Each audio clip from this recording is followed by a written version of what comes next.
Hey everybody, I'm Katallina, and today we're here to talk about episode 3 of The Strongest Magician in the Demon Lord's Army Was a Human. Picking up where last episode left off, we find ourselves in the prison where we were talking to Alistair, and we actually do get some answers regarding whether or not she is responsible for the attack that Ike endured in the last episode. We don't find out directly from her though. Ike actually uses a really cool mind reading spell, and he is able to ascertain that she was not responsible. We also see a really cool move while we're in here when a bunch of guards come toward him and he actually freezes time and then blows them all back. It was actually really neat. I also like the fact that when Alistair, who is frozen as well, falls, Ike actually catches her, and her reaction to that was really fun. There were a bunch of really great moments in this episode, and since I'm a bit behind on time, I think I'm going to just focus on highlighting those here because it was an incredibly interesting episode with a lot of really enjoyable moments, and I think that they were the highlights. In addition to the moment I talked about when we started this discussion, another that really stood out to me was a very cute and heartfelt moment between Ike and Satie, where he's actually talking to Satie about the value of preparing and using rice, and he asks her to cook it, and she's like, okay, and then she's like, can you tell me how? And he's like, no, because I don't know. He knows it can be used, but he has no memory on actually how to prepare or use it. And yet Satie is now set up with this task to actually do this, and she accepts that he has given this to her, even though she has no actual understanding of how it works. He's able to give her some nursery rhyme as a clue or something, but he has no concept on how that actually functions. The thing I liked most about this exchange, though, is that this one moment when he's explaining things to her, her eyes literally become like swirls like the yellow brick road from The Wizard of Oz. Like her eyes are glazed over, and it was just absolutely hilarious. Because poor Satie is just sitting there like, I have no idea what this man is telling me. And it was just the cutest thing. Another great moment is when they're in the prison that I was talking about in the beginning, and Lilith actually walks in with Ike and Alistair actually having a conversation where actually they're not talking so much as that he's at a point where he's reading her mind. And Lilith is like, yo, if you want to spend time with a girl, you can forget about her, I'm right here. And I mean, it's very obvious that Lilith, I don't know whether she has feelings for him or whether she just sees him as something she could use as a succubus, although I don't know whether that would work. Maybe she'd feel more that way if she knew he was human, but I mean, as far as we know, she basically thinks he's Bone Daddy, so I don't know whether she can really get anything from that or not. We probably won't ever actually find that out, but her interactions with him are always super amusing, and they're always like double-laced, because it's like, do you like him or is he din-din? I don't really know. But I do love their interactions, and the way that they bounce off of each other, and the way that she is constantly trying to make a move, and the way that he is just like, no, no, no, is just great. Another really fantastic thing that I super liked was later in the episode when Ike is actually collectively reading the minds of all the people around him that he's gathered together.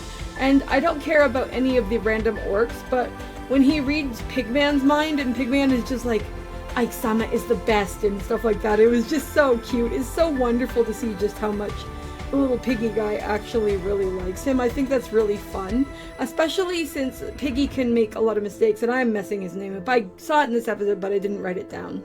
But anyway, he constantly like thinks like a demon and makes all these suggestions and everything, but whenever Ike shoots him down on those things, he's always super good about it. And whenever Ike needs him for anything, like in the last episode when he was hurt, Piggy is immediately there. And I mean no disrespect to him in calling him that. I am so bad with names. But he is actually one of my favorites, and I super enjoyed that little moment between the two of them in this episode because it just highlights how important it is to Ike that there are people who value him, as it is upsetting and discerning to Ike that there is the possibility that somebody has betrayed them. And we're gonna see in a minute here that even demons in this universe don't like being betrayed.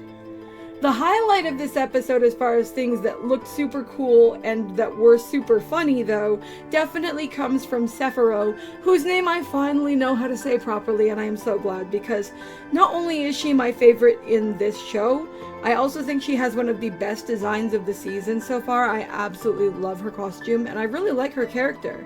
So it was really interesting to see her actually show up when Ike had confronted the traitor when they found out who it was and everything. And she just rained down hell. And it was just wild. And everything is just blowing up and going ablaze. And then she's like, wait, Ike's down there, isn't he? And then she's like, you can deal with it. And it's like, dude, Ike is human. And I mean, Ike does deal with it. Ike does get out of it. But holy crap, dude. Like, that place was just going up in absolute cinders. It was crazy. I also really like the fact that the two of them had an interesting disagreement when they actually confronted the person who had betrayed them. And like, she was all ready to kick his ass and stuff. And Ike's like, no, wait. And then they both lost out because, of course, the person who is going to betray them was himself betrayed by the people that he had aligned himself with. And that's just really sad.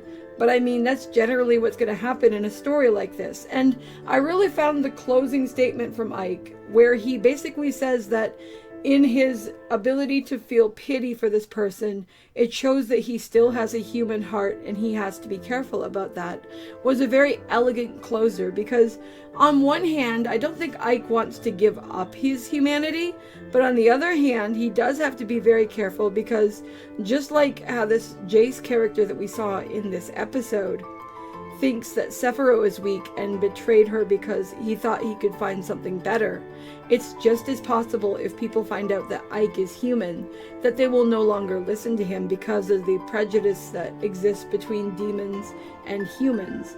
Yes, there are some really cool demons who have accepted him, and that's awesome, but as far as we know, that is not the norm, and he does have to think very carefully about it.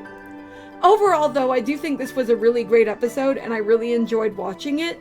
As I said throughout the episode, there was a lot of actually really funny things that happened, and this overall plotline with a traitor, and then the cool reveal of Ladulahan at the end, and his design overall, which was great, is going to make for some fantastic stuff going forward.